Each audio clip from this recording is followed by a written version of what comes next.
Mm, mm, mm. Ya. Bueno, como les había dicho, la ayudantía igual estaba pensada para resolver como lo básico de la tarea. Onda, tengo un ejercicio de árboles, veamos lo que es la recursión también y todo eso. Ya, bueno, primero que todo, como siempre, ¿cómo están? ¿Están bien? Me imagino que lleno de tareas, lleno de cositas. Sí, Sí. Ya. Bueno, si están acá es porque el coronavirus no los ha afectado, espero, ¿cierto? Espero. Bueno, comencemos. Sobre Scheme, bueno, primero decir que es un lenguaje bastante particular, es bastante distinto a lo que vienen conociendo hasta ahora. Ya recordando lo que es la primera parte de la materia, donde vemos qué son los paradigmas, Scheme es, bueno, como dice acá, es de paradigma funcional. Todo lo que intentan hacer acá, todo lo que hagan acá, son funciones. Funciones, funciones, funciones. Funciones acá, funciones allá. Haciendo un poco de historia, es un lenguaje, o sea, el paradigma funcional, la programación lambda, nace como al mismo tiempo de lo que es las máquinas de Turing. Es que no sé si ya pasaron por TALF, pero en TALF el profe pasa historia de la programación y cuando menciona el paper de Turing, menciona que como al mismo año, 2 años antes, un año después, la misma época, salió la programación lambda. Y ambos se muestra que son Turing completos. ¿Sí? Bueno, el gran representante de la programación funcional es Erlang, si mal no estoy, si mal no me acuerdo qué se llama el lenguaje, que creo que sí ya se los nombré en algún año antiguo. Ya ni me acuerdo cómo se escribe el lenguaje, pero algo así era. Mate 4 me tiene me afecta, uff, me imagino. Me imagino. Sí, supe que en Mate 3, por ejemplo, en Mate 3 hicieron una carta incluso. Y de hecho mañana, esto no lo debería decir, pero mañana hay reunión con con la gente importante de la U. Ah, bueno, sí, lo dijeron en la asamblea de ayer. Entonces, mañana igual probablemente toquemos esto. la asamblea Ya, en la cual el chat estaba puro hueveando. ¿cómo? Sí, esa asamblea. Ya, bueno, conceptos básicos de Scheme. Lo primero que tienen que saber, y creo que lo digo acá, sí, es de que todo es corchetes, ¿sí? Todo Scheme es corchetes. Por eso el gran meme de corchetes acá, corchetes allá. Hashtag renuncia, bro. ¿A qué se refiere? ¿Renuncia a Monde? Ah, sí, sí vi los memes ayer. Bueno, eso. Todo es corchetes y todos se escriben preorden. ¿Qué quiere decir eso? Bueno, lo que nosotros conocemos como A más B, o un número más otro número. eh, Perdón, estoy viendo el chat. Acá es operador, valor, valor. ¿Sí? Bueno, déjenme recordar cómo. Ahí está, bien. Entonces, así se escribiría en Scheme y así se escribe normalmente. ¿Sí? Es lo básico que ya conocen. Dame un segundo. Perdón. Ya, bueno, sobre los tipos de datos básicos está lo típico, están los strings, los caracteres, los números. Bueno, no, acá la gran característica, perdón, la gran característica es que están los números complejos. Sobre los números, esto acá quizá estoy mal, no sé si estará bien, pero si mal no estoy, el espacio de memoria que ocupa un número en Scheme es dinámico. Es decir, pueden almacenar un número con billones y billones de caracteres, pero no estoy seguro. Sé que hay otros lenguajes funcionales el cual lo hacen y no me extrañaría que Scheme fuera igual. Bueno, las operaciones aritméticas básicas lo de siempre. ¿Cómo se escribe la potencia en Scheme? Si mal no estoy, es con POW, donde acá tienen el número y acá la potencia como tal. Si mal no estoy, se llama así la operación, POW. Pero bueno, ahí, como les mencionábamos, tienen la documentación. Y lo otro son las expresiones condicionales y predicados, lo típico, el menor igual, mayor y todo eso. Los and y los or se escriben como los escriben en Python. Y esta es la parte donde habían preguntado delante, de cómo identifico tipos de datos en Scheme. Bueno, estos operadores se escriben como siempre. Acá iría el equal, por ejemplo. Y acá pondrían su variable. Entonces, bueno, acá pondrían dos variables en todo caso. Uno y variable 2. ¿Sí? Pero por ejemplo, si ponen list, lo que hacen es poner acá lo mismo, list, y y acá su variable. Y les va a entregar true si es que esa variable es una lista. Lo mismo si es integer, y en la documentación, permiso acá, tienen varias otras opciones. No, entonces déjenme quitar. Ahí está. Acá tienen otras opciones, varias opciones, como verán, number, complex, si es un real y cosas de ese estilo. Es la tremenda pasta de la parte 1. ¿Qué? ¿Es una pregunta eso, Diego? ¿No? Ah, ya. Bueno, sí son ejemplos, me imagino. Entonces, eso con respecto a lo básico de Scheme. Ahora entremos a las estructuras de datos. En Scheme, por defecto, vienen lo que son las listas y son bastante particulares a lo que conocen normalmente.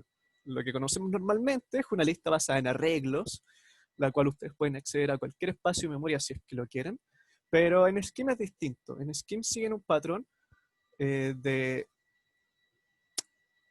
como listas enlazadas, por así decir. Tienen otro nombre, si mal no estoy, pero al menos visualmente, como lo muestro siempre, es listas enlazadas. Bueno, primero formas de construir una lista con el operador list, y luego todos los parámetros que le entreguen van a ser los que van a estar almacenados en la lista, en ese orden. Lo otro es ocupar la comilla simple. La comilla simple lo que dice en verdad es que lo que esté dentro de paréntesis no lo van a leer, pero a la vez funciona para crear listas. Y lo otro es el const. El const lo que hace es que el primer valor que le entreguen va a ser la cabeza y el resto va a ser la cola. ¿Sí? Aquí llamamos un ejemplo de... Bueno, en todo caso, estas tres hacen lo mismo, ¿sí? Déjenme mostrarles cómo se vería esto gráficamente. Tendríamos un nodo, el cual almacene el 1, y luego ustedes lo que van a hacer, lo que se dice que hacen acá, es apuntar a otro árbol, el cual son básicamente nodos. En este caso va a ser 5, luego sería 3 y así, ¿sí? Entonces lo que están diciendo con el const, por ejemplo, es asignar directamente las casillas de los nodos. Entonces el primero sería este, y lo segundo sería lo que apunta, que sería toda una lista. Dame un segundo. Ya, no importa. Que me estaban escribiendo, creía que sería algo importante. Ya, ¿cómo acceden a los espacios en las listas? Primero con la función car, lo que hacen es acceder al primer elemento de la lista, y con la función cr eh, obtienen lo que apunta a la lista, ¿sí? En este caso lo que apunta es toda esta lista de acá, que como verán se entrega en forma de lista. Ahora, este mismo esquema yo lo puedo explicar, o sea, con este mismo esquema yo podría explicarles de que no necesariamente a lo que apunté va a ser una lista, sino que yo puedo apuntar directamente a un número, por ejemplo acá el 4. Si yo hago esto, yo por ejemplo tengo una lista que solo tenga este nodo y hago cdr, yo lo que voy a obtener no va a ser una lista compuesta por el 4, sino que va a ser directamente el número 4. Porque recuerden que cdr lo que hace es devolver a lo que apunta, ¿sí? Entonces, eso. ¿Y cómo es que podemos generar esto en Scheme?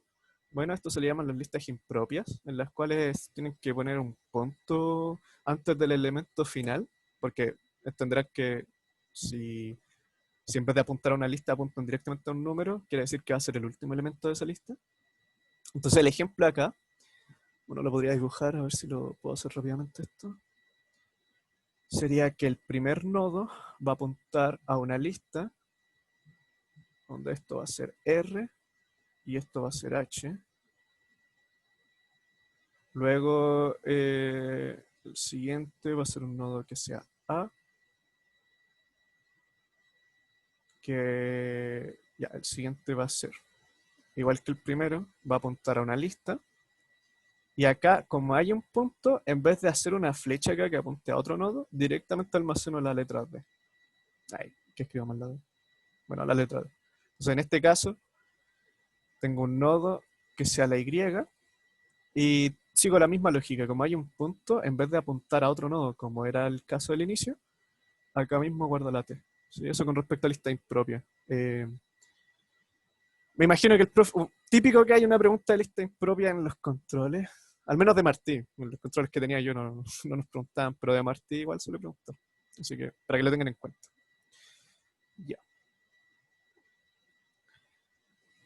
Ahora, siguiendo con los conceptos, ¿cómo vais de hora? Ay, me voy a tener que apurar un poco. Ya. Lo que son el let y el lambda son expresiones para crear funciones. La estructura del let es, primero, una lista con las distintas variables que van a tener dentro de esta función let y luego las distintas expresiones que se van a ejecutar. ¿Sí? Piensen de que el let y el lambda todas van a devolver la última expresión que tengan escrita. ¿Sí? En este caso, como solo tengo esta expresión escrita, voy a devolver lo que me entregue toda esta operación. ¿Verdad? Bueno, acá ya como verán hay un ejemplo de let donde defino dos variables, la variable x y la variable y. Su equivalente en lambda es el siguiente. Primero tienen una lista donde solo tienen los elementos de la función, luego tienen las distintas expresiones, las distintas sentencias que va a tener esta función lambda, y luego definen los valores. ¿Sí? Como notarán, ninguna de las dos yo le estoy dando un nombre a la función. Esto de no ponerle nombre a las funciones se le llama como funciones anónimas. Eh, y eso. Pero vamos a ver más adelante cómo darle valores. ¿Sí? Bueno, ya conociendo un poco esto, podemos empezar a construir funciones más complejas, cosas más entretenidas. Lo primero es la sentencia if, que la estructura la estructura es lo típico. Primero ponen la condición, luego van a tener la sentencia que va a ejecutarse si es que esto es verdadero, y luego tienen la sentencia que se va a ejecutar si esto es falso. ¿Cómo podrían hacer un if-else, o sea, un else-if, perdón, en este caso? Bueno, en vez de acá entregar algo, podrían tener otro if dentro y así podrían ir anidando para hacer varios else-if.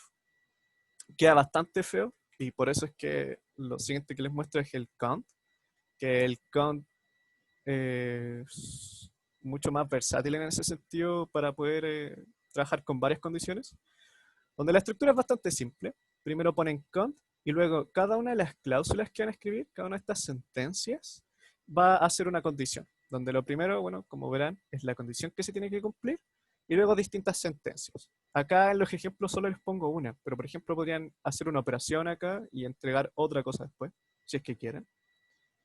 Oh, dame un segundo que dejo entrar a alguien. Bueno, y el cont tiene la particularidad de que también tiene el else. ¿Sí? Si ponen este else, lo típico, se va a ejecutar si es que ninguna de las otras condiciones se cumple. Entonces con eso se ahorran tener que escribir un millón de if, porque si no sería realmente feo. Ya.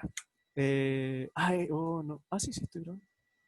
Oh, perdón, que ando medio cansado, entonces se me olvidan algunas cosas que hago. Ya, y por último, sobre las condiciones, en la sentencia case, que su lógica es la típica de un switch case, donde primero van a poner la variable que quieren comparar y luego cada una de las cláusulas va a primero ir el valor con el cual voy a comparar, es decir, en este caso comparo el 0 con lo que me resulta de acá, en este caso el 1 con lo que me resulta de acá, y así sucesivamente. Al igual que un switch case, tiene una sentencia else, por si es que ninguna de las otras condiciones se cumplió. Si mal no estoy, esto es opcional, obviamente, igual que un switch case. Pero acá notarán de que, a diferencia de, por ejemplo, escribirlo en Java, donde usted tiene que poner una línea break, eh, acá no tienes que poner el break. Y es porque tienes que entender de que todo esto es funciones, todo esto es retornar cosas. Entonces acá directamente lo que están haciendo es retornar este valor cero de esta función. ¿Sí? Entonces, no es como un switch case en Java, porque en Java, no sé si lo han hecho, pero si lo hacen, verán que tienen que poner un break, si no, van a ir igual al else, igual van a ir ejecutando una por una y es horrible. En este caso no, porque se retorna el valor. Ya. Bueno, esta es una lámina como resumen de cómo es la estructura de estas tres sentencias. Y lo siguiente con respecto a recursión. Antes de explicar lo que es la recursión, quería como modo de ejemplo que me dijeran cómo sería el factorial de forma matemática. ¿Cómo ustedes recuerdan que se escribe el factorial en forma matemática? Si me quieren decir o ponerlo en el chat. El factorial se escribía como el número por su antecesor y por el antecesor del antecesor así. Bueno, déjame ver si estoy allá. Ya, entonces digamos, ¿cómo la llamamos? ¿Cómo llamamos la función f? Ah, no, pues era n, f, o sea, n asterisco, tú dijiste que es el mismo número Sí, por su antecesor, por su antecesor, sí, por el antecesor de ese, de forma matemática así. pero hay una forma matemática que también se puede escribir acá. Ah, como la productoria. Ah, también. Es que hay una forma recursiva de escribirlo, que es así. No sé si es lo mismo que me estabas diciendo. Sí, más, sí, eso. Sí, es literalmente lo mismo, donde para n factorial va a ser el número n multiplicado por el factorial de n menos uno. Ahora acá falta algo, porque si no esto va a estar ejecutando eternamente, ¿qué es lo que le falta a esto? Un if, si el 0 factorial igual a 1. Exacto. Sí, así esto termina algún minuto. Me parece porque yo creía antes de que esto terminaba con 1 factorial igual a 1. Después me enseñaron que era 0 factorial. Ya bueno, el por qué les hago este ejemplo, para que entendamos dos cosas. Uno, que las recursiones eh, van a tener un punto de término. Punto de término. Y van a tener una parte, la cual va a ser la parte recursiva. ¿Sí? La parte en la cual se va a estar ejecutando consigo mismo hasta que obviamente lleguemos a este punto de término. Este punto de término no necesariamente se llama así, también se puede llamar punto de partida incluso. Eh, sí, por ejemplo, en Fibonacci. No, bueno, en Fibonacci igual tiene un punto de término. Y el por qué recalco todo esto, porque después van a tener un ramo llamado algoritmos y complejidad, en el cual el profe les va a enseñar un montón de cosas, un montón de algoritmos, y todo lo va a hacer de forma recursiva. ¿Sí? Entonces ahí nuevamente van a tener que recordar que la recursión, ¿sí? Las funciones recursivas, tienen dos partes, la parte de término y la parte recursiva como tal. ¿Qué ejemplos de esto pueden ver de lo que se ve en algoritmos de complejidad? Bueno, merge sort, quick sort, el sort que ustedes quieran. No, bubble sort no, si mal no estoy. Bubble sort igual es muy penca en ese sort. Cualquier algoritmo de. Cualquier algoritmo greedy, perdón, lo hace. Funciona de forma recursiva. Y hay una cosa que se me está olvidando. Dividir y conquistar. ¿Sí? En algoritmos ven un tema que se llama dividir y conquistar, donde ven algoritmos que eso se dividen, tienen una parte recursiva, hasta llegar a un punto de término. Bueno, todo eso lo van a ver después, no, no los quiero llenar de materia, porque total no es algo del curso.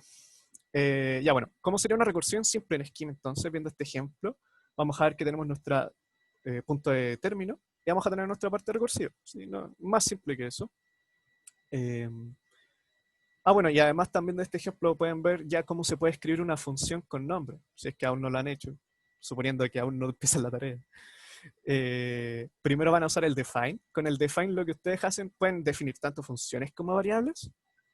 Bueno, luego el nombre y luego los parámetros. ¿Sí? Esta es una de las formas de escribirlo. Esto de forma implícita está diciendo que ustedes están haciendo una función lambda. Ustedes también lo pueden escribir de forma explícita, y es lo que igual vamos a hacer en uno de los ejercicios. ¿Y cómo se realiza la recursión de cola? ¿Cuál es la gran diferencia de la recursión de cola? Bueno, recae principalmente en la estructura del cómo se da esta parte de acá. ¿Sí? Eh, me imagino que han ido a clase y me imagino que empezaron con la tarea. ¿Alguien me podría decir cuál es esa diferencia estructural que tienen? ¿Sí? ¿No? ¿Nada? ¿Mm? Bueno, al parecer no. La diferencia estructural recae principalmente en que en la recursión simple, por ejemplo, el factorial de 10 va a depender del resultado de factorial de 9. Era una cosa al final de la cola. Bueno, ahí lo voy a explicar. Como les menciono, el factorial de 10 va a depender del factorial de 9, porque si esto va a ser 10, esto va a ser factorial de 9. Entonces, si lo vemos en nuestro stack, si recordando la materia del capítulo 4, acá vamos a tener F10, esto va a depender de F9, Lo estoy haciendo simplemente con nodos, pero quiero que entiendan que todo esto es un segmento en el stack. Esto va a depender de F8 y así sucesivamente hasta que lleguemos a un punto en que la condición se cumpla y bueno, esto va a ser f de 0, si me sí, f de 0, y esto va a retornar un valor, ¿sí? Y ahí va a empezar a devolverse, devolverse, devolverse en el stack. Piensen en eso, de que una recursión normal va a empezar a acumular memoria en el stack, porque una sentencia va a depender de lo que retorne otra. En cambio, en la recursión de cola, notarán acá que no existe ninguna dependencia en lo que es factorial de 10 con lo que es factorial de 9. Como verán, acá no hay ninguna multiplicación, ninguna suma que retenga al código. ¿Sí? Bueno, acá también están viendo otra característica, y es que se escriben funciones anónimas, que lo que hacen es crear variables temporales para poder ayudar a todo esto. Porque en este caso, para factorial, si es que la anterior no depende de la otra, voy a necesitar variables que me digan cuál es mi valor actual. Y voy a necesitar valores que me digan cuántas iteraciones me faltan. Entonces, esto es lo que vienen a reemplazar. La i, la variable i, lo que nos dice es cuántas iteraciones llevamos, y res, de resultado, nos dice cuánto es el valor actual de la multiplicación. Entonces, como verán, como no hay ninguna dependencia, esta dependencia del stack desaparece. Y la gran gracia de la recursión de cola es que no acumulan memoria en el stack. ¿Sí? Esto lo pueden, de hecho, si ejecutan esto en Scheme, le ponen valores más feos, no solo factorial de 10, le ponen factorial de 100. No, creo que factorial de 100 aún funciona, pero no sé, un número feo, un billón. Esto muere y esto no. O sea, no necesitan un número tan feo. La gracia de usar Dr. Racket es que tienen una memoria bastante limitada del stack, es como 128 megas. Entonces no va a morir tan fácil. Ya bueno, antes de pasar a la última parte de la materia, que les quería mostrar un ejemplo de cómo se da esto. No, déjenme abrir un terminal acá.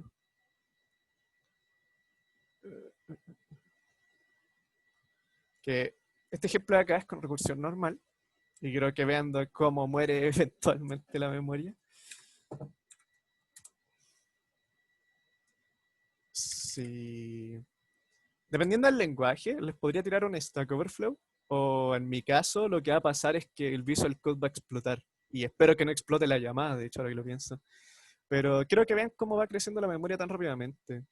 Vean cómo va creciendo de 1% en 1%, que igual es bastante rápido, por así decir. Este código, eso sí, no está escrito en Scheme, está escrito en otro lenguaje llamado Elixir, que también es funcional, por cierto. Que lo quise escribir en este porque siento que igual es más fácil de entender, ya que no tiene tantos paréntesis. Entonces, eso, verán que la memoria igual crece bastante rápido. Lo voy a matar porque no quiero que explote esto.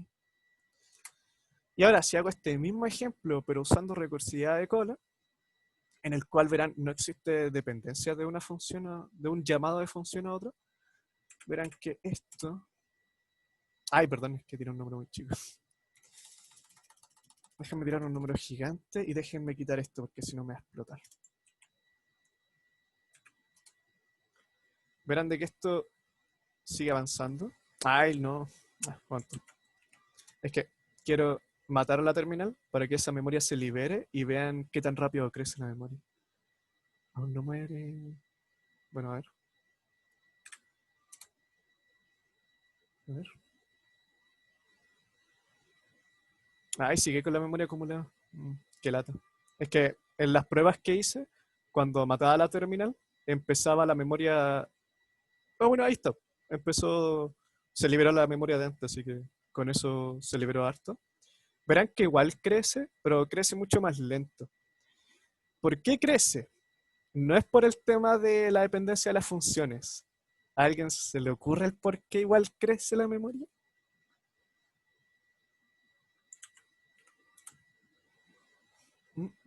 No. Bueno, es por esto que les mencioné antes en Scheme, el que los números se va a ocupar tanta memoria como sea necesaria para almacenar un número. De hecho, si tiro un número más pequeño y lo imprimo, van a ver que el número es gigante, absurdamente gigante. O tiremos valores pequeños primero, para que vean cómo se va acumulando la memoria. O sea, no, para que vean cómo es que puede crecer el número y no se va a dar la vuelta. Si hago esto... Ay, tiene un número muy grande, ¿no?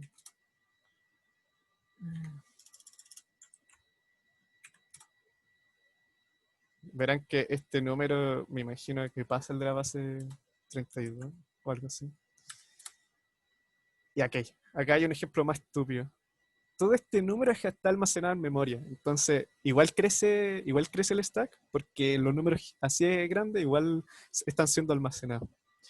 Bueno, eso era el gran ejemplo que les quería traer. Se los quería traer originalmente en C++, porque creo que eso igual lo entienden mucho más, porque está en C. Pero por alguna razón no me funcionó. Supuestamente en C++ soporta recursividad de cola. Supuestamente, alguien me mintió por ahí, pero no importa. Sí, esto es algo bastante natural en la programación lambda. No necesariamente entenderán que se cumple en la programación basada en la máquina de von Neumann. Por ejemplo, Python no admite esto. Y eso. Ya. Y por último, este concepto ya escapa un poco de lo que es la programación funcional, pero lo explicamos igual porque el profe le gusta siempre hacer una pregunta de lo que es el set. Y en las tareas por ahí siempre aparece algo relacionado al set. Bueno, ¿qué es lo que hace? Para una variable que usted tenga definida, como en este caso count, le pueden dar nuevos valores. ¿Sí? En este caso, set básicamente a esta variable contador que definen de forma global, le va a aumentar el valor. Entonces, como verán, cada vez que llama la función contador, va a ir aumentando su valor si es que lo imprime. Me imagino que alguien que ya haya leído la tarea se imaginará que esto le sirve para la pregunta 4. No debería haber dicho el número de la pregunta, pero bueno, después me van a retar igual. Eso. Eso con respecto al set. Igual traje un ejercicio con set para que juguemos un poco con eso. ¿Preguntas de la materia? Sí, rápidamente. Igual es rápido, ¿no? O sea, no es tan difícil. Al principio asusta un poco los paréntesis, pero no lo encuentro un lenguaje tan difícil. Es útil, es útil. ¿Podría repetir la recursión de cola que no lo entendí? Que, eh, a ver, ¿cómo le explico? Esta función, imagínate, llamamos a factorial de 10. Si llamamos a factorial de 10, bueno, déjame poner el lapicito. Y lo guardo en un nodo. Este va a ejecutar la multiplicación de 10 por lo que resulte de f de 9. Entonces, esta instancia, este pedazo de código, va a quedar dependiendo de lo que me retorne f9. Entonces, luego hago f9 y esto va a ser la multiplicación de 9 por factorial de 8 y así. ¿Sí? En este caso, lo que estoy intentando explicar es que para f de 10 existe una dependencia del llamado de esta otra función. ¿Sí? ¿Sí? Entonces, este espacio en memoria no va a desaparecer.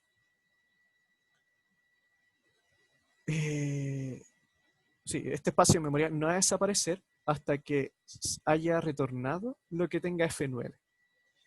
En este caso, no existe esa dependencia. En este caso, no existe alguna multiplicación o alguna suma o alguna operación que me quede esperando. ¿Sí? En este caso no pasa esto. Entonces, como no queda esperando, cuando llamo a la siguiente función, libero la memoria de F10. ¿Sí? El lenguaje obviamente lo que está viendo por detrás es que no hayan operaciones después. ¿Sí? Eso. No sé. Siempre lo explico igual, entonces no sé cómo cambiar nada.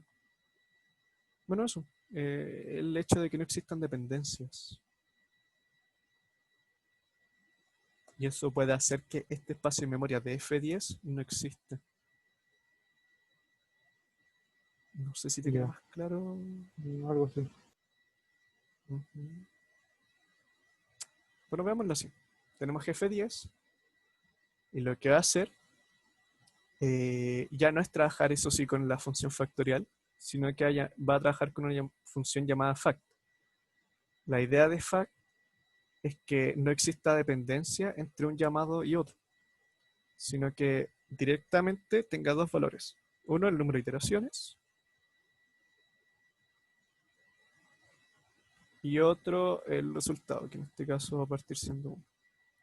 Entonces en este caso voy a tener que esto es 10 y esto va a ser 1. Una vez llamo a la siguiente, este espacio ya no queda esperando. Entonces este espacio muere. Y acá va a pasar lo mismo. Voy a tener fact de los siguientes valores, obviamente que en este caso sería 8 y me salté algo acá. No. Sería 8 y 2. Entonces cuando hago el llamado acá, la función original ya no lo va a necesitar. ¿Sí? Entonces también muere. Y así sucesivamente. Todos estos espacios van muriendo cada vez que llaman al siguiente. Esa es la gran gracia y lo que intenté mostrar en el ejemplo, con este ejemplo en este otro lenguaje, es que eso funciona, eso pasa en la realidad. Verán de que pude llamar a una iteración estúpidamente grande y no murió. En cambio, en este caso, uno, de partida era más lento y segundo, eventualmente me iba a explotar el Visual Code. Eso. Eso con respecto a recursividad.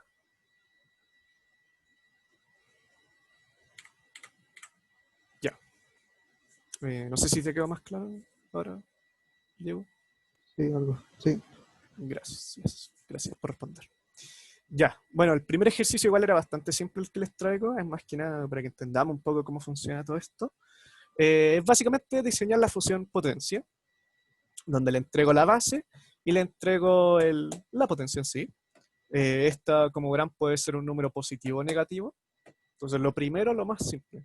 Quiero que veamos cómo escribirlo matemáticamente, o en pseudocódigo por último, en pseudo Python, como siempre suelo hacer. ¿Cómo sería esto? Primero, ¿cómo, ¿qué tendría de término esto?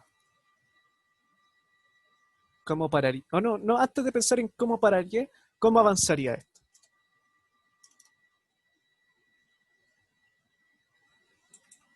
Pensando en que tengo potencia de un número y de potencia. ¿Cómo avanzaría esto? ¿Qué haría? Bueno, si no se les ocurre, podríamos decir que la potencia de un número, o sea, por ejemplo, 3 elevado a 4, podemos decir que es el número multiplicado por la potencia del mismo número, pero con una potencia menor, con una potencia menos 1. Si en este caso de 3 elevado a 4, podemos decir que... ¡Ay! ¿Qué pasó? Ah, ¡ay! ¿Qué fue eso? Bueno, después lo veo.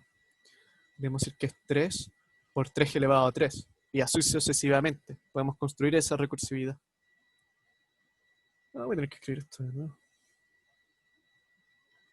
Bueno, ya tenemos la primera parte. Pero ¿cómo pararía ahora? Ahora que entendemos la lógica de cómo seguir uno a uno, ¿cómo lo pararían ustedes? ¿Qué escribirían? Eh, yo hice esto, pero en C una vez. Yo me acuerdo que puse if el exponente es 0, entonces tiene que dar 1. Bueno, Entonces el resultado tiene que ser 1. entonces, nuestra condición de término va a ser si la potencia es igual No, a 0, sí, dijiste, ¿cierto? sí. Entonces el número no, tiene que retornarme el 1. Sí. Ajá.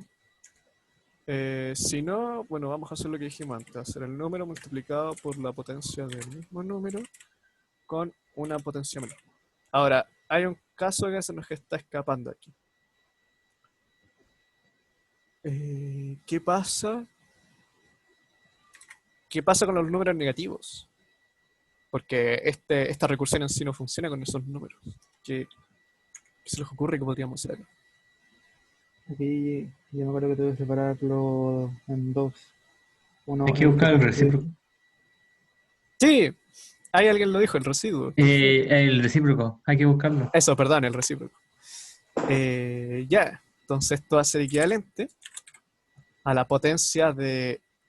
El recíproco es esto, ¿cierto? ¿A esto te refieres? Sí. Ya, bueno. El recíproco... Ah, y acá la potencia cambia. Absoluto. ¿Cómo? Perdón, Diego. El absoluto. Dejarlo Eh, porque si es sí, negativo, entonces se deja el absoluto para que se cambie a positivo. sí, sí. Y listo. Entonces, ahora ya tenemos la versión positiva de todo esto y la recursión va a funcionar igual.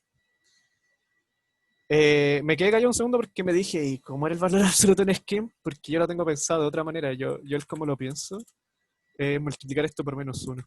Ahí. Que es como lo mismo. Pero bueno, ya no importa eso. Ya sabemos cómo va a ser nuestra función recursiva. Ahora lo importante es pasarla a Scheme. Entonces, acá... Uy, de nuevo me pasó eso. Qué raro. Ay, no. Entonces, ahora, dame un segundo porque se me olvidó abrir Racket antes.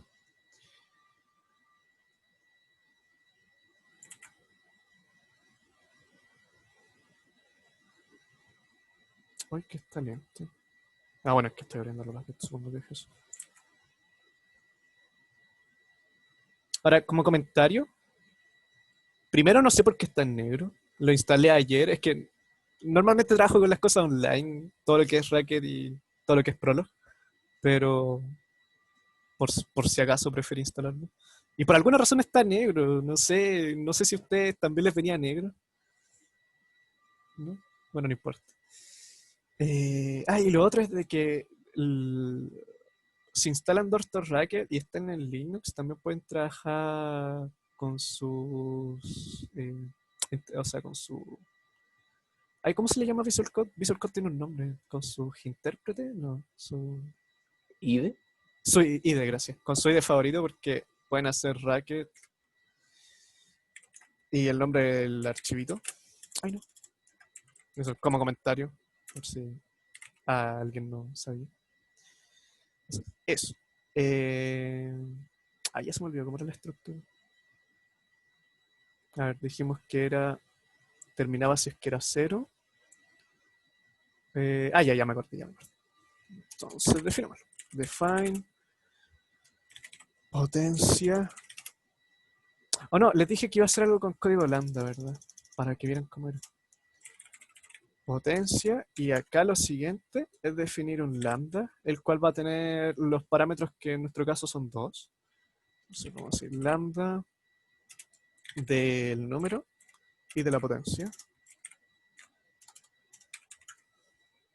Y luego tenemos dos condiciones. Cuando hicimos el pseudocódigo, se me fue a poner una condición.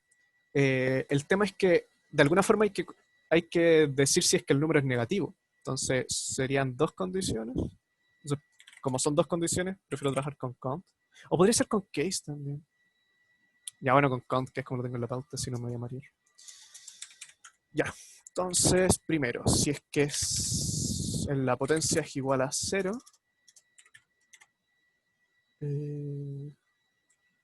acá hay varias formas de hacerlo. Está el equal, está este que escribí ahora, y hay un tercero que tampoco me acuerdo cómo era.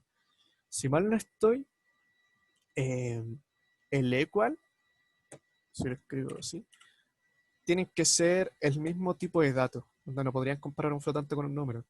Si es EQ solamente, puede diferir, pero no estoy seguro en esa parte, ahí me pillaron.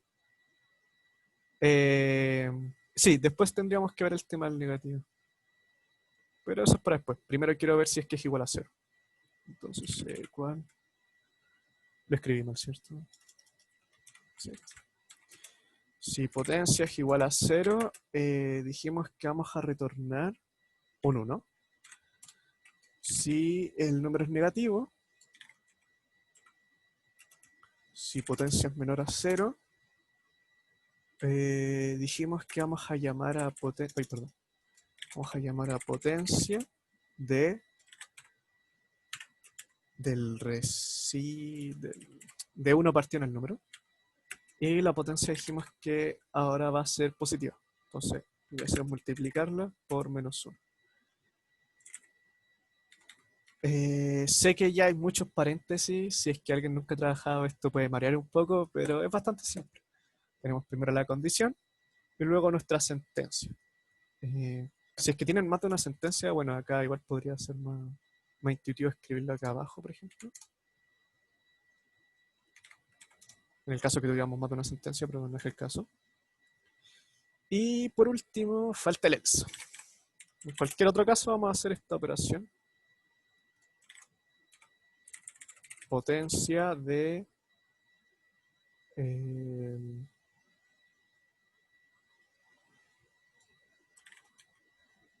perdón. Acá se me está olvidando la multiplicación. Primero tendría que multiplicar número con la potencia. Ahí está. Sería potencia del mismo número, pero con el valor de la potencia disminuido. Entonces sería menos potencia 1. Sí que quedó con paréntesis esta parte. ¿Por qué tiene tanto paréntesis? Sí, es que ya lo que estoy diciendo en este else es eso. Estoy multiplicando el número por lo que me resulte de la potencia con un valor menos. Déjenme copiar algún ejemplo para ver si es que esto no muere en el intento.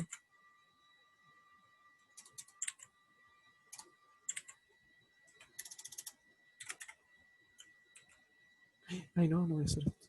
Si no me explica. Y se me fue un paréntesis. A ver, creo que me falta uno también. No, ¿qué hice mal? Mm.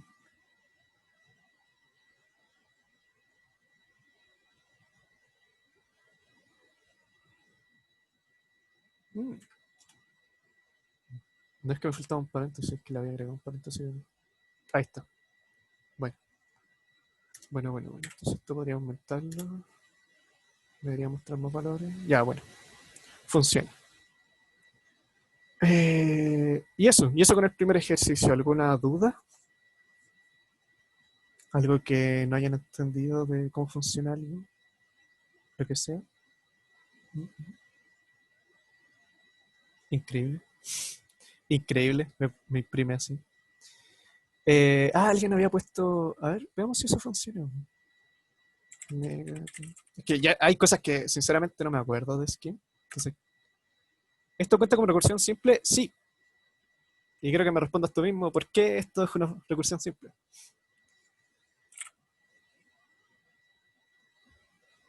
Funciona igual.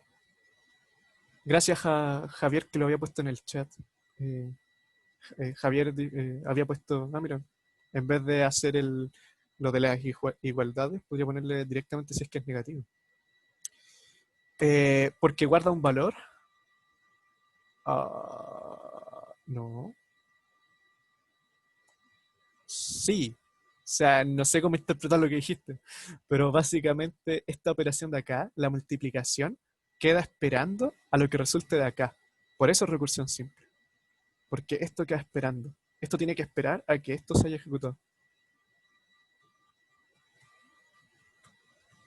Ya, a eso te referías. Bueno, nos referíamos a lo mismo. Súper. Ya. Oye, que tengo lento el computador. Bueno, y por si alguien no se acordaba, antes no tenía fondo de pantalla, ahora le puse fondo de pantalla, ¿no? Lo hice ayer. Me dije, para que vean algo distinto al típico. Estoy intentando poner la diapo de nuevo, pero no estoy logrando. Por eso estoy rellenando. Estoy diciendo cosas de mi vida. Oye, ¿qué onda? ¿Se me quedó pegada la diapo? ¿Se me quedó pegado el PC? ¿Por qué se me quedó pegado el PC? Déjenme terminar algunas cosas. Creo que ya sé por qué. A ver, déjame un segundo. No es esto. ¿no? Ya, ahí volvió. Sí, perdón, es que tenía una tarea ejecutando de fondo y creo que me explotó el PC. Ya. Ay, no, ¿qué hice? Este es el resultado. La única diferencia, tiene dos diferencias. Una es que acá ocupamos el negative y esto no lo incluí. Es que esto es innecesario, según yo. Así que por eso no lo incluí. Ya. El siguiente también es bastante simple, pero este está relacionado a lo que son árboles. Bueno, dado un árbol binario, recorrerlo en inorden y obtener la cantidad de elementos que este tiene. Pregunta para ustedes. ¿Saben cómo es un árbol en Scheme? O sea, ¿ya entendieron cómo era el árbol que les escribieron sus ayudantes de tarea? ¿No? ¿No? ¿No? ¿No? Ya, me imaginaba. Porque yo la primera vez que vi esto, dije, ¿qué es esto? Me eché LP, chao vida. Ya, la estructura en verdad es bastante simple. La estructura se compone por un nodo y sus dos ramas. La rama izquierda y la rama derecha. Entonces, ¿cómo se traduce esta cosa fea que acabo de escribir acá en esta otra cosa aún más fea? El 50 va a ser nuestro primer nodo. Lo voy a escribir abajo. ¿No? No, ahí está. No, sí, lo voy a escribir más abajo. Dame un segundo.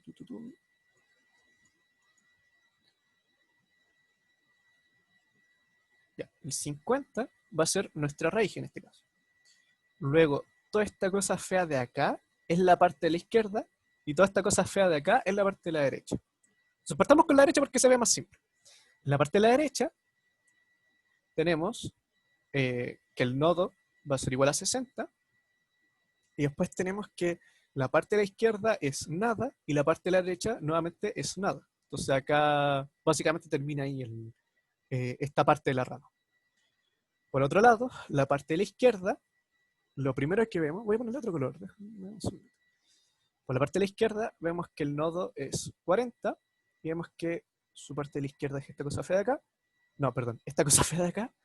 Y su parte derecha es esta cosa fea de acá. ¿Sí?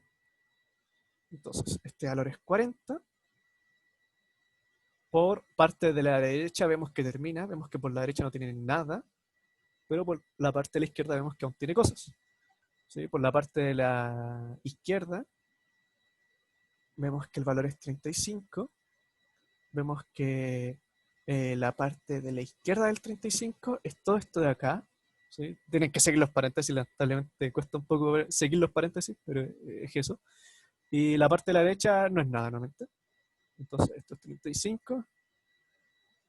Y ya, por cambiar de color, porque ya lo he hecho cada rato. Un momento, estoy pensando en color.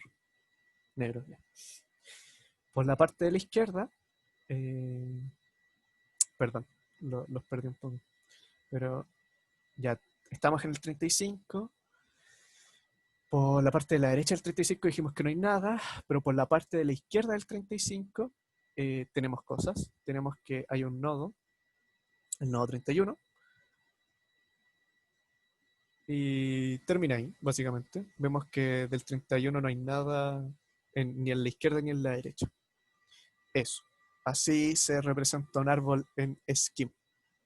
Entonces, primero, antes de pasar al ejercicio como tal, veamos cómo podemos acceder a cada uno de los elementos de este árbol.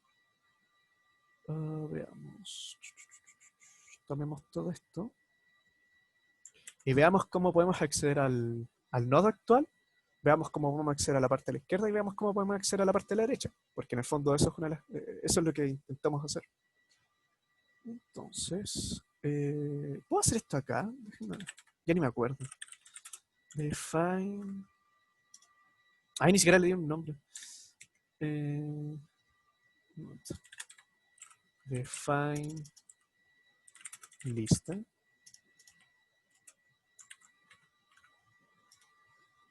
Y ahora hago lista. Bueno, ya, me lo entrego. Bueno, déjenme borrar el dibujito. Ya, listo. Entonces, ¿cómo accedemos al nodo actual. ¿Alguien que recuerde de las diapos de la clase o de la ayudantía? ¿Cómo acceder al nodo actual? Con car, gracias. Entonces, how car, lista. Y esto me debería retornar 50. Bien, súper. Y acá empieza la parte fea.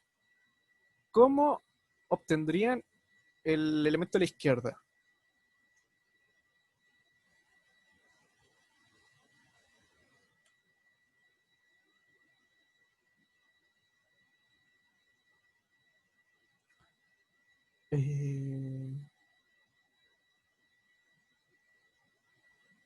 ¿Cuántos que veo por el comentario? Ah, Diego, ya te aprendiste Te aprendiste lo que era el... Sí, esto nunca lo sé yo porque la verdad es que nunca me lo aprendo. Pero pueden juntar varias cosas. Es que lo que dice acá es esto. Mira. Es car del CDR de lista. Que es básicamente lo mismo. Lo que mostró Diego es que pueden combinar todo esto. Perdónenme, pero nunca lo he entendido, entonces nunca lo he aplicado. Pero si mal no estoy, es como CA, DR, CA, déjenme ver si es así. Ya no, la verdad es que nunca lo voy a entender. Pero es eso. Si primero hacen CDR a la lista, van a obtener una lista con la parte izquierda y la parte derecha. Y si a eso le hacen car, están obteniéndolo a la izquierda. ¿Está roto? Sí, está roto, pero perdónenme, pero es que no lo puedo entender. Me acuerdo que una vez Roberto, que es el profe de los segundos semestres, me dijo, pero mira, Godínez, es así. Y yo como, ya. Ya bueno, entendimos cómo obtener la parte de la izquierda, pero ¿cómo obtendría la de la derecha?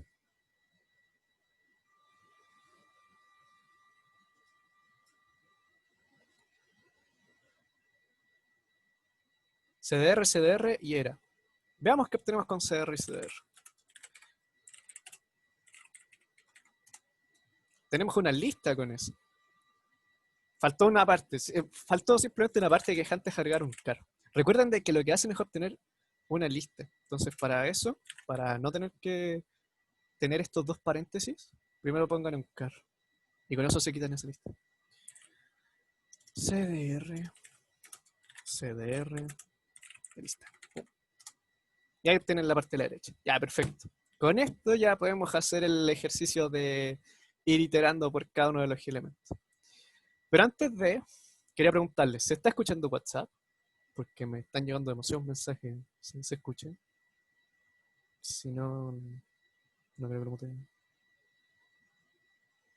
¿No? Ah, ya, perfecto.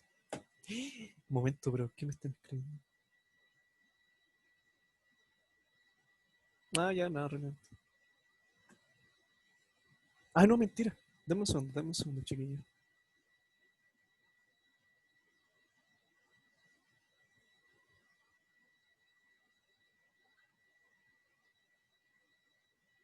Ah, ya. No, es que tengo que revisar unos controles y unos certámenes de otro ramo y creía que me estaban dando una fecha límite. Por suerte, ¿no? Porque estoy horriblemente saturado de cosas. Ya. No sé si... No, es que voy a hacer el ejercicio directamente porque aún me queda otro y el otro también lo quiero hacer, entonces voy a saltarme el pseudocódigo. Entonces, a ver, hagamos el define. ¿Cómo se llama esto? Se llama suma lista. Suma... No debería llamarse suma lista, le voy a poner suma árbol, tiene más sentido. Suma árbol y le vamos a pasar un árbol. Entonces, ¿qué quiero hacer? ¿Qué quiero hacer acá? Si hago... O sea, lo que voy a buscar hacer es, primero, ir moviéndome a la izquierda del árbol, luego ir moviéndome por la derecha del árbol. O sea, primero moverme por la izquierda, sumar un 1, y luego moverme por la derecha. Porque eso es básicamente lo que hace InOrder. No sé si se acuerdan de InOrder, Preorder o Postorder. Bueno, si no se acuerdan, se los digo. InOrder recorre primero izquierda, luego el nodo y luego la derecha. Entonces, ¿cómo haría esto? Primero... me pregunto, si el elemento actual es vacío, me detengo ahí y subo. Entonces, si es vacío, puedo hacer un null. Voy a retornar acá un 0. Y en cualquier otro caso, si es que no es nulo, lo que quiero hacer, perdón, es retornar la suma de lo que obtenga por la izquierda y de lo que obtenga por la derecha. Entonces, para eso, lo que intento decir es obtener la suma del árbol, pero por la parte izquierda. Entonces, como bien escribimos acá, vamos a hacer CDR, no, perdón, vamos a hacer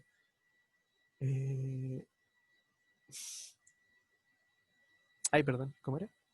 Ahí está. Vamos a hacer car del CDR del árbol en este caso. Vamos a hacer car del CDR del árbol. ¿Sí? Con esto, cuando terminemos, suponiendo que suma árbol ya funciona, con esto voy a obtener toda la suma de los elementos por el lado izquierdo. Luego, esto lo voy a sumar con el nodo actual, obviamente, que sería un 1. Y esto lo voy a sumar a su vez con lo que obtenga de hacer esta misma operación, pero por el lado derecho del árbol. Entonces, lo mismo. Suma árbol. Y acá lo que ya vimos de antes. Acá va a ser un car de CDR, de árbol. Entonces, con eso, sí, con eso ya funciona. Porque imagínense el caso más simple. Imagínense un simple nodo. Obviamente un simple nodo no va a ser nulo, así que va a entrar. Esta parte va a ir acá, va a retornar 0, así que esto va a ser 0. Luego el nodo actual me va a agregar este 1, perdón, y por la parte derecha va a pasar la misma lógica que a la izquierda. Esto va a ser 0 ¿no? Ahora, pensemos en la lógica un poco más complejo. Pensemos en el árbol de este ejercicio. Ay, ¿por qué se ve tan chido? Ay, no, se ve la solución. A ver.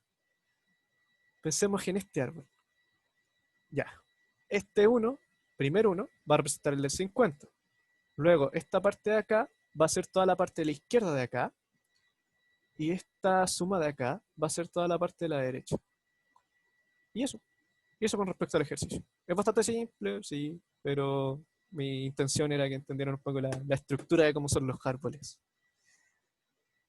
Suelo hacer otros ejercicios ya un poco más feos, pero por temas de tiempo obviamente no quería hacer todo ahora. Uno es, por ejemplo, comprobar si es que es un árbol. Otro es ver si es que los árboles son espejos. Onda, toda la parte de la izquierda sea igual a la parte de la derecha. Y cosas así. Pero eso con respecto a este ejercicio, ¿no? ¿Alguna duda con él?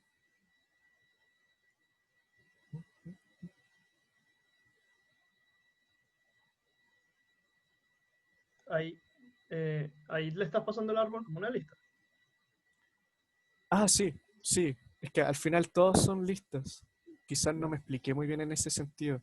Pero sí, es una lista de 3 elementos.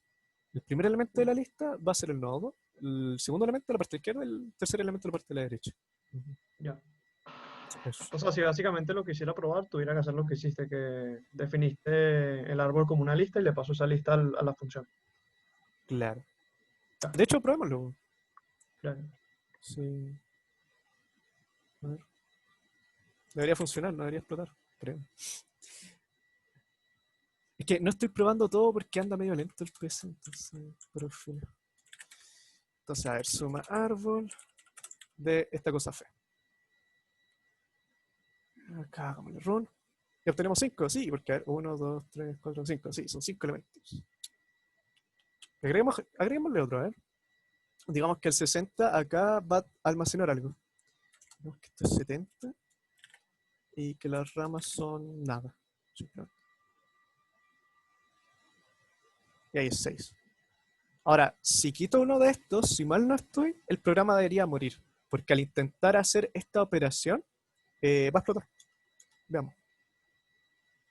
Ya, sí, explota porque no está respetando la estructura. Eso tienen que tener en cuenta, chiquillos, que siempre respeten la estructura.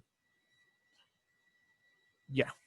Me quedan 15 minutos y el último ejercicio es un poco largo, pero voy a intentar hacer lo que pueda. Ya, bueno, y esta es la solución, que es básicamente lo mismo que me dijeron, que construimos entre todos. ¿Qué cambió? Creo que no cambia nada. Ah, bueno, cambié el nombre, pero sería. Ya. Y esta es como el ejercicio. Todos los semestres invento un nuevo ejercicio y este es el ejercicio que inventé este semestre, que dice: implementa una función que reciba como argumentos una función y que por detrás maneje una lista. Cuando se le llama un número impar de veces, deberá ejecutar la función ingresada. En cualquier otro caso, perdón, acá no lo expliqué, pero la función ingresada sobre la lista. En cualquier otro caso, realizará cualquier función sobre la lista que usted encuentre pertinente, ¿sí? En este caso, bueno, por ejemplo, se utiliza el duplicar el valor de los elementos. Entonces, en este caso, yo defino una lista y mi superfunción lo que va a hacer, ya, la primera vez que se llama, como es una vez impar, va a ejecutar la función que le ingreso. Entonces, la función que le ingreso básicamente lo que hace es agregar un elemento a la lista. Entonces ya lo agrego y me retorna esa lista. Ahora, la vez par que hago esto, sobre la lista que estoy manejando, debería duplicar el valor de los elementos. Entonces, como verán, justamente hace eso. Bueno, como verán, esta lista es esta, ¿sí? O sea, es esta pero duplicada. No es que simplemente sea esto, no, sino que estoy manejando de alguna forma esta lista. Eso, no sé si se entendió, es que lo escribí ayer a las 4 de la mañana mientras terminaba una tarea. Entonces, quizás escribir cosas a las 4 de la mañana no se entiende bien. Entonces, quería saber si lo entendieron. ¿Mm? ¿Mm? ¿Se entendió? ¿No? ¿Entendible? No, la última me confunde. La última iteración. La última iteración es una vez impar. Como es una vez impar, se va a ejecutar esta función. Y esta función lo que hace es agregar un elemento sobre la lista. Entonces, por eso es esta misma lista, pero con un elemento más. ¿Sí? Si llamara nuevamente esto, duplicaría los valores de esta lista. Entonces, ¿cómo se imaginan que voy a poder manejar ese tema de la paridad? ¿Cuándo es una vez par o una vez impar?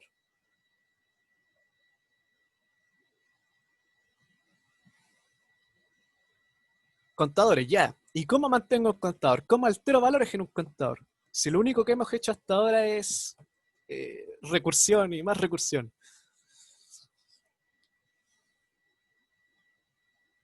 Y recursión hasta las patas. Con variables. ¿Un do? No con un do. Porque el do trabaja de manera local. Es como un while al final, un do, un while. Con variables, ya, muy bien, las variables, pero ahora, ¿cómo altero el valor de las variables? Porque nuevamente todo lo que hemos hecho hasta ahora es simplemente recursión. Gracias, Felipe. Felipe, me imagino que ya hizo este ejercicio. En la tarea hay un ejercicio. No, pues mentira. Sí, pues el ejercicio 4. El ejercicio 4 de la tarea tienes que usar set. Porque por defecto, Scheme, como verán, no tiene ninguna forma. No he hecho nada de la tarea. Bueno, casi. Ya, pero te servirá para la tarea. Como habrán visto, yo no tengo alguna lógica de hacer lo típico de variable. Uy, ¿por qué escribí? Variable igual a algo. ¿Sí? Acá no existe eso. Entonces, de alguna forma, lo que busca hacer el set es eso. Es alterar variables globales que nosotros hayamos definido. Entonces, veamos cómo pasar esto. Déjenme comentar esto.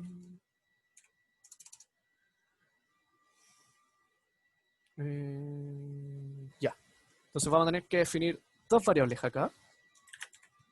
Primero es el famoso contador que ustedes habían dicho. Define contador. Y vamos a tener que definir la lista. Define.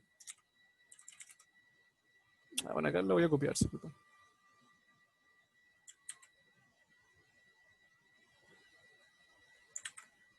Super lista. Ya, super. Entonces, con el set, la idea es que la función que creemos lo vaya a alterar. ¿Sí? Entonces, vamos a definir crazy.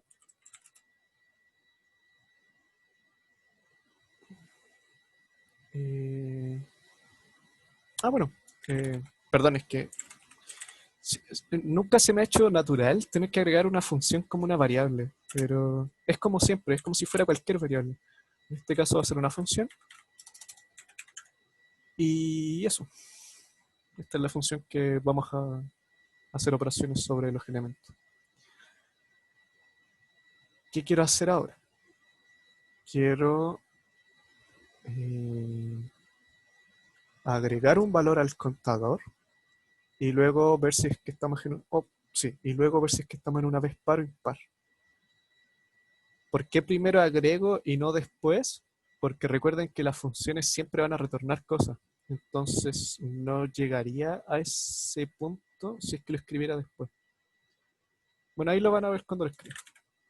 Como les dije, ya primero vamos a agregar un valor al contador. Que va a ser 1, ¿no? Y luego vamos a ver si estamos en una en una vez par o en una vez impar. Entonces, acá... no, perdón, no lo voy a hacer con un if. Es que... no, primero lo vamos a hacer. Primero hagámoslo con un if, sí, total. Para ver si era par o impar. Si mal no estoy, existe una función que se llama como pair, pero la verdad es que sinceramente no me acuerdo si es que en realidad existe. Así que lo que me dije que eso era mucho más simple es ocupar el módulo. Entonces, módulo de contador de 2 y ver si es que esto es igual a 1. Con esto lo que quiero decir es básicamente, si el módulo es 1, es porque estoy en una vez impar. Even.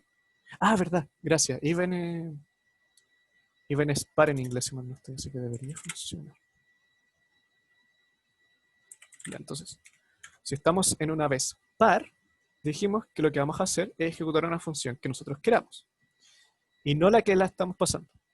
Para eso, y por temas de tiempo, voy a pegar acá las funciones que están en el ejemplo. Después las explico. Primero quiero que terminemos esta parte. Entonces, acá dijimos que vamos a hacer duplicate de... no, perdón. ¿Verdad que tengo que cambiar de forma dinámica el valor de la lista? Porque lo que simplemente iba a ser duplicate de superlista. Pero eso no va a alterar estos valores de acá. Tengan en cuenta eso. Lo que tengo que hacer es un set. Voy a hacer set de superlista de... list. De lo que me retorne duplicate. Duplicate superlist. Perdón. Ya, perfecto. Sí, queda un poco engorroso el tema del set, pero es lo que hay. Y en el otro caso, bueno, bastante simple. En vez de ocupar duplicate, que es la función que nosotros quisimos poner, vamos a usar la que pasamos en la terminal. ¿Sí? Y eso con respecto a la función crazy. Si ejecuto esto, van a ver que no retornamos nada. El set no retorna nada. Entonces no vamos a ver ningún cambio. La idea acá sería llamar a superlist para ver los cambios.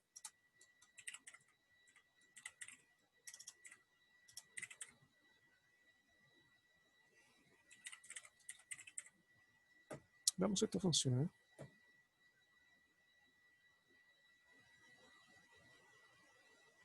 Ya, funcionó bien. Ahora, primero veamos las otras dos funciones. Veamos la de duplicar. Veamos cómo se recorre la lista, porque es un ejercicio que siempre hago, pero la verdad es que no lo puedo traer.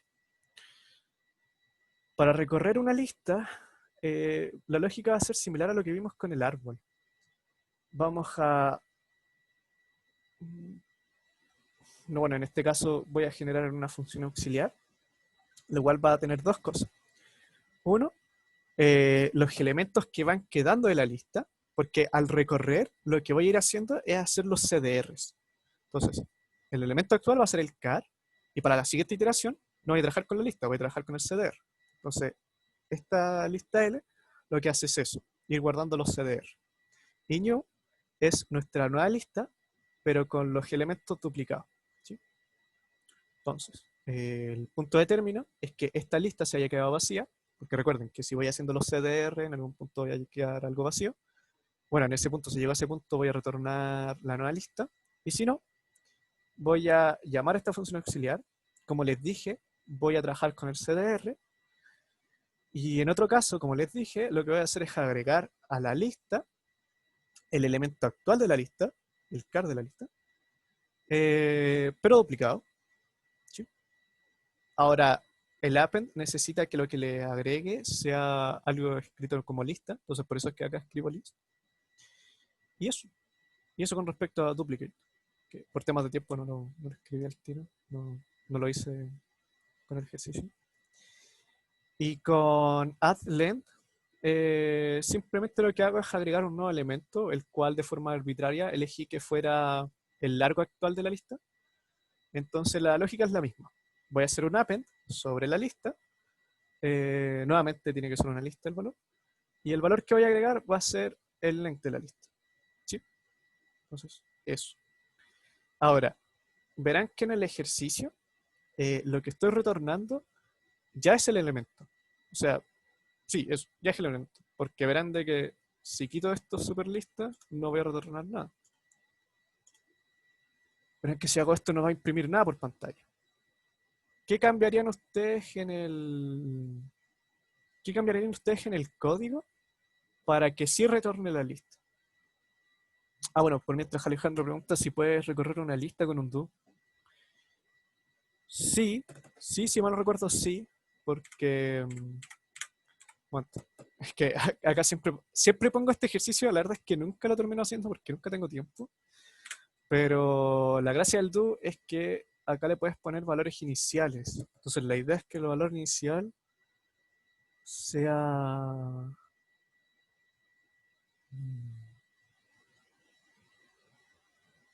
A ver cómo sería. Ah, bueno, acá lo estoy haciendo. No, es que acá estoy generando una nueva lista, porque parte siendo una lista vacía y el movimiento que va a ir haciendo es agregar. Pero en el caso contrario, en el caso de recorrer, tendría la lista y acá la operación sería hacerle CDR a la lista. Y la condición de término sería que esa lista sea distinto de vacío. Sí, no sé si me expliqué, Alejandro. Sería como algo de este estilo. En vez de obviamente una lista vacía, tendría una lista. Y acá hacerle... Y el movimiento que sea hacer CDR sobre esta. CDR sobre LS. Claro, el valor inicial sería la lista original que la entregas como parámetro. Estoy diciendo que la variable en vez de ser esto, o sea, la variable ls, en vez de ser esto que sale acá, sería esto. Y el punto de término sería eso. Sería equal... No, perdón, no sería equal, sería null. Sería null. Perdón, nada que ver, pues, no sería null. Ah, no, sí, sería eso. Ahora no sé qué tanto te estoy diciendo de la tarea, pero bueno. Siempre me pasa, es lo malo que siempre me pasa con Scheme y con Prolog. Como son ejercicios de hacer funciones, me preguntan algo y termina siendo la respuesta de la tarea. Pero bueno. Bueno, como anécdota, me pasó cuando le hacía la ayudantía a sus ayudantes actuales de tarea, al Gabriel y al Pantufle, que me preguntaron sobre grafos en Prolog, y les dije, y después veo la tarea porque nunca veo las tareas, y me di cuenta de que justamente había un grafo, y fue como, bueno. Ya, pues, la pregunta que les había hecho antes de terminar. ¿Qué cambiarían acá para que retornara la lista? ¿No se les ocurre? Bueno, para terminar rápido, porque ya me imagino que estamos todos cansaditos. El if de por sí no le, o bueno, al menos como yo lo conozco, no le pueden agregar más sentencias. Pero si acá hacemos cont, con el cont, yo puedo hacer varias sentencias en una misma línea. Entonces voy a hacer que esto sea una sentencia que voy a ejecutar acá. Pero voy a hacer que la otra sentencia sea simplemente llamar a superlist. Entonces recuerden de que el cont en un bloque del cont se va a retornar la última sentencia que hayan escrito. En este caso, la última sentencia es superlist. ¿Sí? Y la misma lógica ocurre con el else acá. Vamos a tener el else, el cual va a ejecutar esto. Creo que no debería haber quitado ese paréntesis.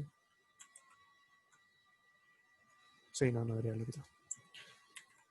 Ya, el else va a tener la misma lógica, va a ejecutar lo mismo que hicimos antes, pero va a terminar con el llamado a la lista. Entonces, si ejecutamos esto ahora, verán que ahora se lo imprime. Esa es la gran diferencia que tenía. Y eso con respecto a la ayudantía de hoy. Bueno, este es el código un poquito más bonito, yo creo. No, más bonito no. De hecho, creo que quedó mejor con lo que dijeron ustedes, en vez de usar equal, ocupar even. Y eso, pues, chiquillos. No sé si tienen alguna otra duda.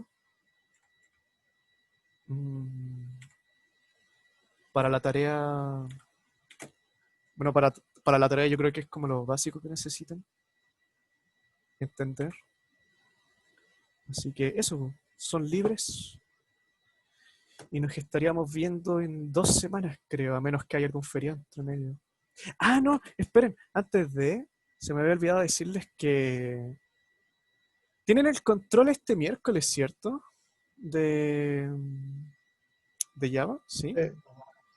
Sí, como perdimos la ayudantía, igual hice una PPT de la segunda ayudantía Java, que ya debería estar, si mi cerebro no me falla. Sí, acá está. Es que era la PPT planeada para repasar para el control, pero obviamente no tuvimos tiempo. Mentalidad de tiburón. Los emprendedores no tienen nada, es más que nada de liderazgo y trabajo en equipo. Pero bueno. De hecho, el profe nos dijo en la primera clase, cabro, no le hemos cambiado el nombre por temas burocráticos. Tips de tiburón. Claro. No, pero fue en ramo. Y eso, las diapos son parecidas, pero los ejercicios son otros. Las típicas preguntas cortas. Todo esto que ven acá lo saqué de los controles. Me fui basando en los controles. Que obviamente no les voy a poner ejercicios de alternativas porque si no José Luis me mata.